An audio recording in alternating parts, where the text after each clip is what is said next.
Hi అండి, welcome to మాయ రుచులు. ఈరోజు రెసిపీ వచ్చేసి ఎంతో టేస్టీగా ఉండే బెండకాయ పులుసు అండి. ఈ రెసిపీ ఎలా చేసుకోవాలో ఈరోజు వీడియోలో చూసేద్దాం.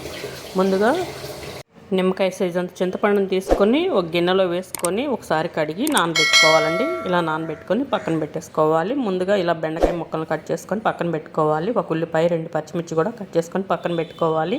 ఇప్పుడు పులుసును ఉడికించుకోవడానికి స్టవ్ మీద ఒక గిన్నె పెట్టుకొని దానిలోకి 2 టేబుల్ స్పూన్ ఆయిల్ వేసుకున్నాక ఆయిల్ హీట్ అయ్యాక పోపు దినుసులు వేసుకోవాలి. పోపు దినుసులు కూడా వేగాక దీనిలోకి కట్ చేసుకున్న ఉల్లిపాయ పచ్చిమిర్చి వేసుకొని ఫ్రై చేసుకోవాలి. ఇవి గంటతో తీసుకుంటే ఇలా ఫ్రై చేసుకోవాలండి. ఫ్రై అయ్యాక బెండకాయ ముక్కలు వేసుకొని దీనిలోకి ఒక 1/2 టీ స్పూన్ పసుపు, కొద్దిగా ఉప్పు వేసుకొని మగ్గించుకోవాలి. ఇవన్నీ చక్కగా మగ్గాక దీనిలోకి 1 టీ స్పూన్ కారం వేసుకొని బాగా ఫ్రై చేసుకోవాలి. ఫ్రై అయ్యాక మనం ముందుగా రెడీ చేసి పెట్టుకున్న పులుసును పోసుకొని ఉడికించుకోవాలి.